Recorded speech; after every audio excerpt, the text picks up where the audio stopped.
우리는 신앙 도전 챌린지라는 주제를 가지고 오늘 세 번째 말씀을 폈습니다. 먼저는 야곱은 우상을 버릴 때에 챌린지가 되었고, 모세는 하나님의 은총을 입을 때에 챌린지가 되었다면, 오늘 본문에 나오는 기드온은 하나님께 시선을 받을 때에 챌린지가 되었다는 사실입니다. 이 사사기를 읽어보면 400년 동안 인간의 삶은 계속적으로 4가지 사이클로 돌아갑니다. 하나님께서 은혜를 주셔서 은혜를 받고 살아가다가 인간의 교만과 죄악상으로 인하여 타락하게 됩니다.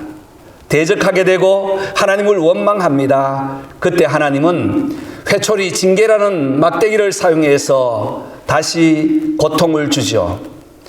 대부분에 보면 주변 나라들이 쳐들어와서 고통을 받게 되고, 여기에서 다시 깨우쳐 부르짖으면 수없이 하나님께서는 400년 동안 용서하여 주셔서 다시 회복시켜 주시는 역사가 사사기의 역사입니다.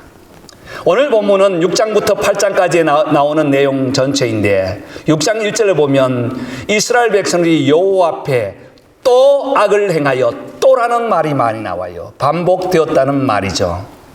그때 하나님께서는 미디안 사람들을 동원하여서 메뚜기 떼처럼 바다의 모래알처럼 많이 아말렉 그 민족과 함께 연합하여서 연합군으로 쳐들어오게 됩니다.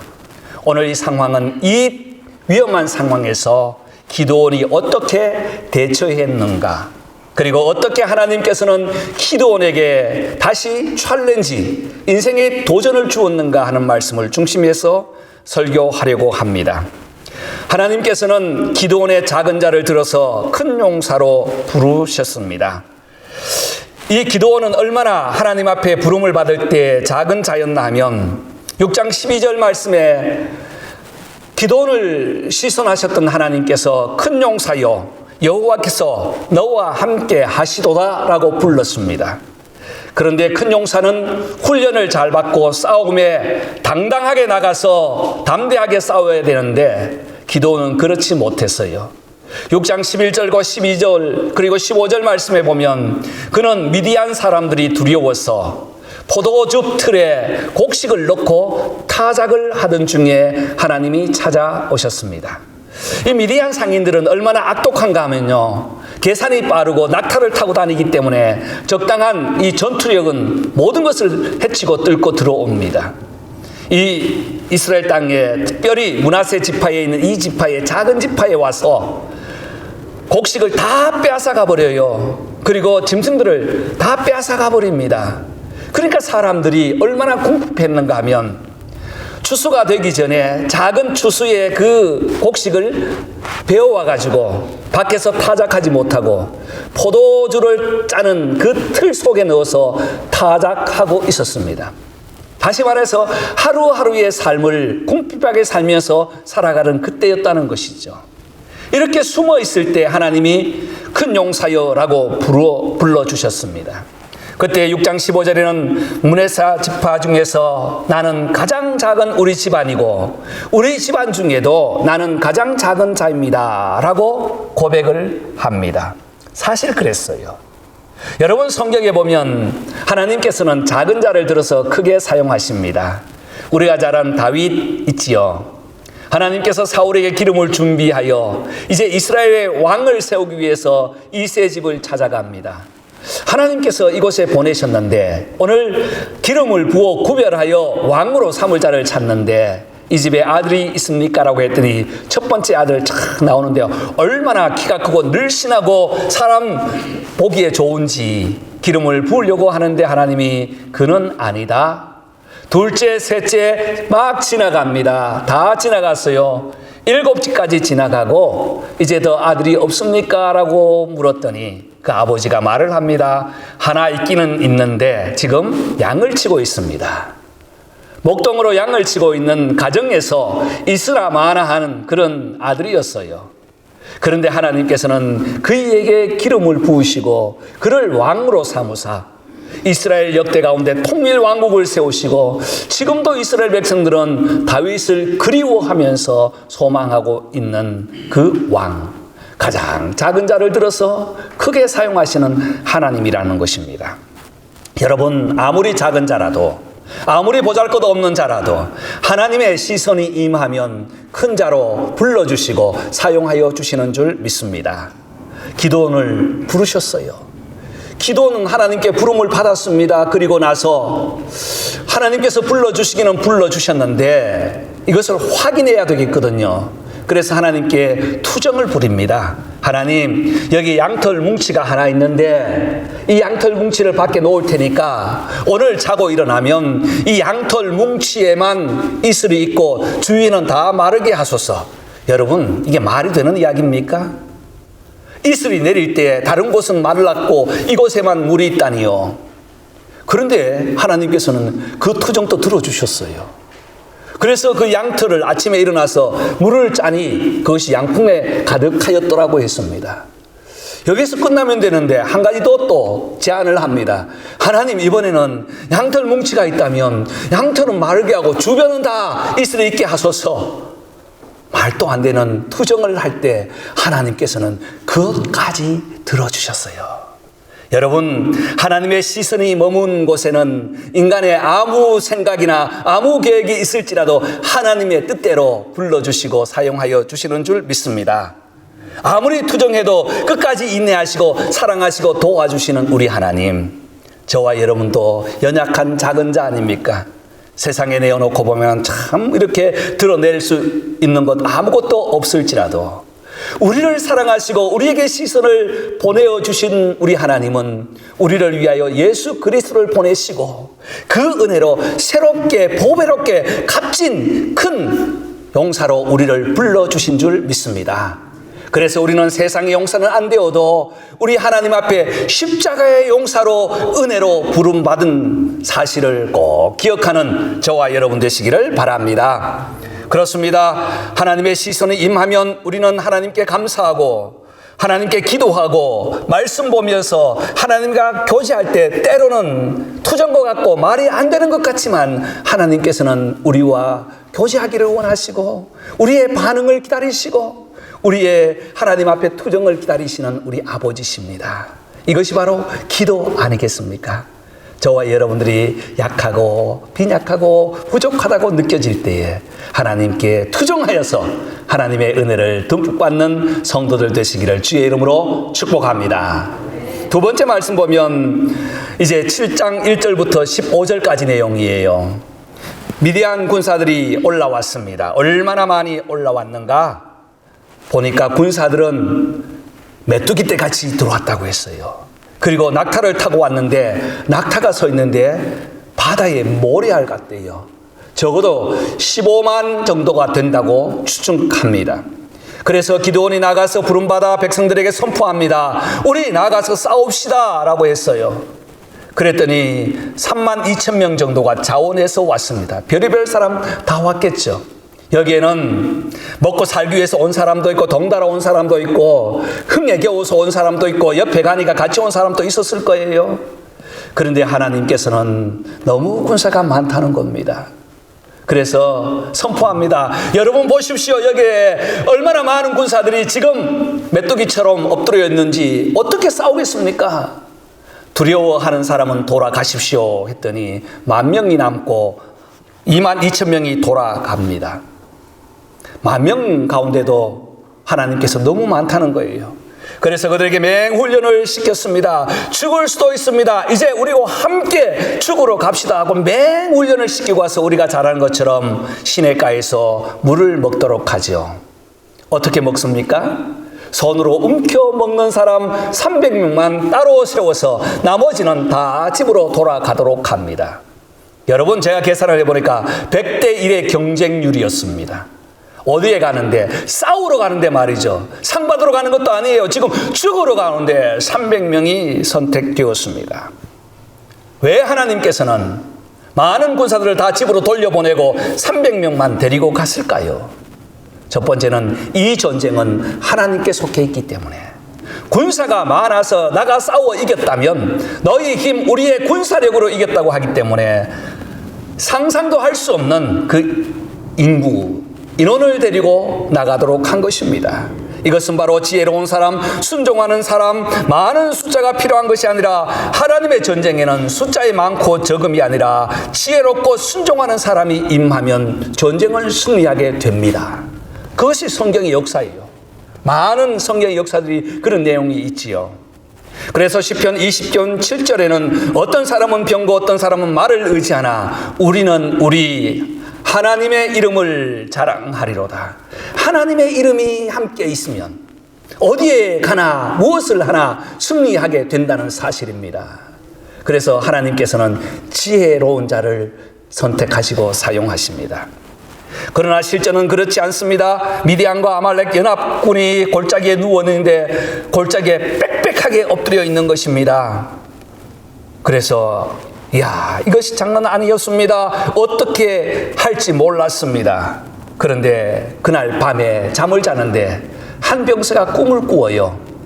어떤 꿈을 꾸는가 하면 보리떡덩이가 하나 오더니 미디안 진영으로 주르륵 굴러가면서 미디안 군대의 장막들이 막 쓰러지는 겁니다. 7장 15절이에요. 오늘 읽은 바로 전입니다. 다 쓰러지는 거예요. 그래서 그 꿈이 너무나 생생해서 아침에 일어나 친구에게 말을 합니다. 내가 어젯밤에 꿈을 꿨는데 꿈이라고 할 수 있겠습니까? 환상과 같은 꿈을 꿨어요.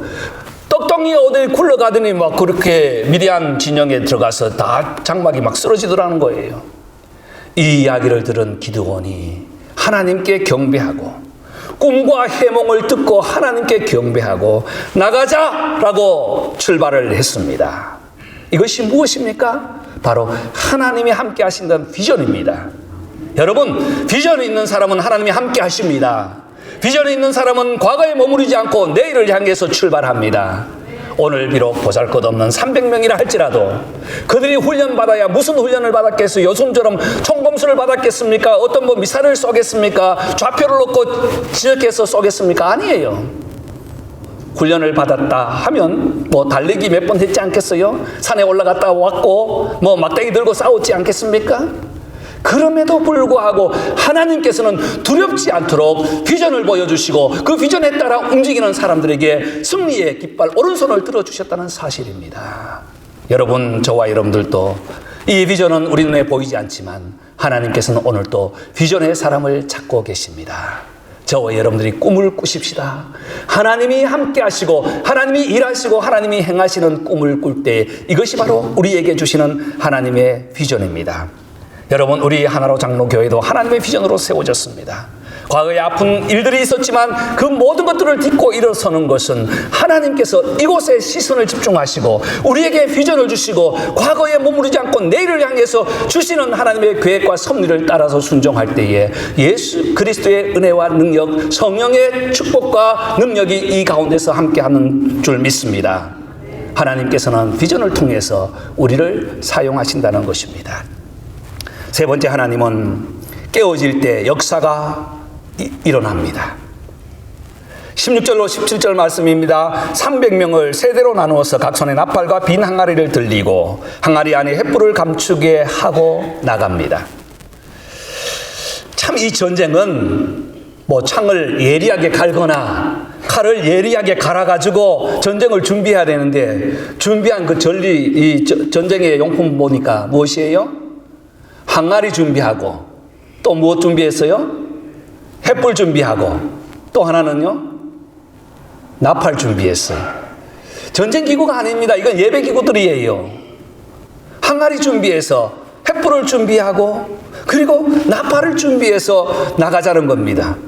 여러분, 300명 중에 한 사람이 불만을 토했다면 이것이 무슨 전쟁이냐고 말을 했을 거예요. 성경은 침묵합니다. 그런 내용이 없어요. 온전하게 순종했다는 것을 볼 수 있습니다. 말이 안 되는 것이라도 하나님의 비전을 따라 나갈 때는 순종했다는 사실이죠. 군사들은 어안이 벙벙했습니다. 이것을 들리려고 우리에게 맹훈련을 시켰단 말인가? 100대 1의 경쟁을 뚫고 지금 선택받은 우리가 이 항아리 들고 안에 횃불을 감추고 나팔 들고 지금 죽으러 간단 말인가? 말할 수도 있었을 거예요. 제 같으면 했을 거예요. 그러나 그런 내용이 없어요.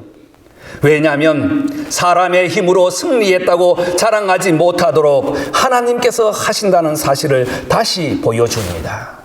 7장 2절에 보면 그 말씀이 분명하게 이렇게 기록되어 있습니다. 너 스스로 자랑하기를 내 손이 너를 구원하였다 할까 함이라. 말도 되지 않는 전쟁이라 할지라도 하나님이 함께 하실 때에 너 힘으로 승리한 것이 아니라 내가 너와 함께 하셨다는 것을 가르치기 위하여. 그리고 준비한 세 가지 영적 의미가 있습니다. 항아리입니다. 담는 것 따라 용도가 달라지지요. 항아리에 술을 담으면 술독이 되지만 꿀을 담으면 꿀독이 됩니다. 그렇죠? 항아리는 연약합니다. 분명합니다. 담긴 것이 중요합니다. 항아리보다 더 안에 담긴 것이 더 중요하다는 사실이에요.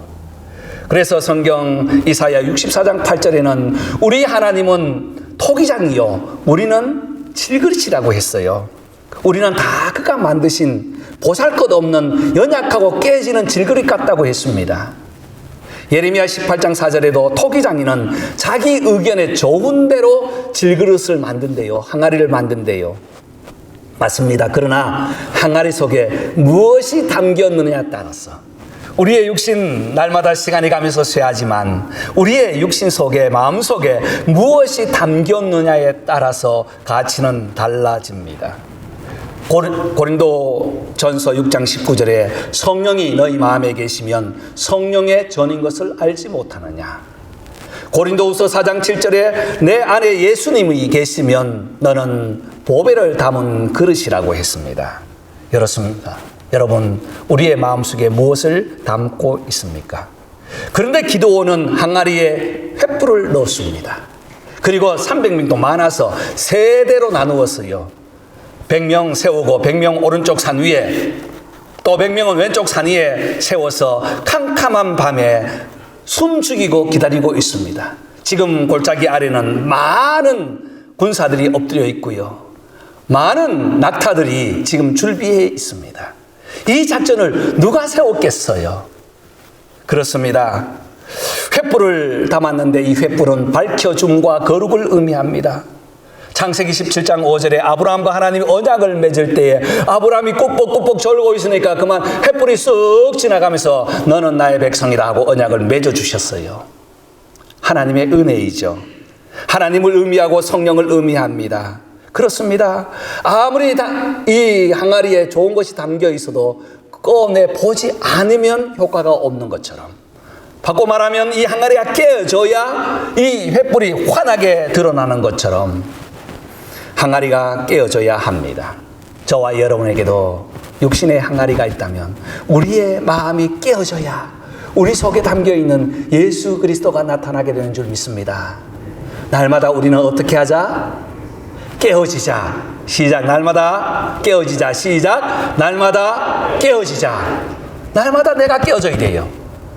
나라는 존재가 깨어져야 돼요. 내가 믿고 있는 예수님, 나라는 존재가 포장하고 감싸고 있으면 예수님은 나타나지 않아요. 나는 깨어지고 내 속에 있는 성령님, 내 속에 계시는 예수님이 나타날 때 그런 사람을 가지고 우리는 예수 믿는 사람이라고 합니다. 날마다 성령의 은혜로 깨어지는 역사가 있기를 바랍니다. 그리고 군사들은 나팔을 들었습니다. 그리고 나팔을 불 때에 함께 불었어요. 여러분, 저는 이것을 준비하다가 눈을 지그시 감고 영화의 한 장면을 생각해 보았어요. 만약에 제가 이 본문을 가지고 영화를 만든다면 어떻게 만들까 생각해 보았어요. 밑에 막 숨어 있고요. 그리고 정면 양쪽에 산 위에서 그 진흙 같은 밤에, 캄캄한 밤에 숨죽이고 있습니다. 그때 기드온이 나가서 항아리를 탁 깨면서 햇불을 쫙 드니까 그리고 정면 좌우에서 이 햇불이 쫙 올라오니까 누가 가장 먼저 놀랐겠어요? 누가 놀랐겠어요? 네, 다 주무십니까? 네, 낙타가 놀랐겠죠. 낙타가 불이 밤에 번쩍번쩍 뜨니까 이리 쳐다보고 저리 쳐다보고 난리는 나지 않겠어요? 이 낙타가 펄쩍펄쩍 뛰어가지고 전장에 들어가야 되는데 자기 진영에서 뛰니까 숨어있던 이 미디안 사람들, 아말렉 사람들이 더 놀라워가지고 일어나서 나팔을 부니까 여기서 빵빵거리고 저기서 빵빵거리고 여호와를 위하라 하는 함성이 막 퍼지니까 자기네들끼리 그냥 목살나고 말았던 겁니다. 여러분, 이것이 하나님의 작전이었어요. 나가 싸우지 않고 하나님께서는 승리의 역사를 허락하여 주신다는 것입니다. 여러분, 여호와를 위하라. 18절 말씀에 여호와를 위하라는 말씀이 선포될 때에 놀라운 역사, 가장 작은 자를 들어서 가장 큰 자로, 가장 큰 승리로 역사해 주셨다는 하나님의 계획이 여기에 있습니다. 사랑하는 성도 여러분, 저는 오늘 기도원을 보면서 기도원의 챌린지는 하나님의 시선입니다. 저와 여러분에게 하나님의 시선이 머물도록 날마다 주님과 깊은 교제하시기를 바랍니다. 친밀한 교제하시기를 바랍니다. 말이 되지 않는 것도 하나님께 증얼대고 때로는 투정 부려서 기도를 해서 하나님의 시선이 임하도록 하십시오. 주신 말씀으로 날마다 기억하고 묵상해서 하나님의 마음이 임하도록 하십시오. 세상의 사람들은 많은 숫자를 주장합니다. 그러나 우리는 시편 27편 말씀을 다시 한번 묵상하면서 결론 맺고자 합니다. 다 같이 크게 읽읍시다. 시편 20편 7편 다 같이 시작. 어떤 사람은 병고 어떤 사람은 말을 의지하나 우리는 우리 하나님의 이름을 자랑하리로다. 아멘. 여러분, 여러분의 이 질그릇의 항아리에 어떤 횃불을 준비했습니까? 어떤 나팔을 준비했습니까? 성령의 횃불을 준비하여서 나는 깨어지고 성령님 예수 그리스도의 은혜가 나타나서 우리의 입술 나팔이 예수의 복음의 나팔로 쓰임받아 가장 작은 자가 큰 승리의 축복을 누리는 은혜가 있기를 주님의 이름으로 축복합니다. 기도하겠습니다.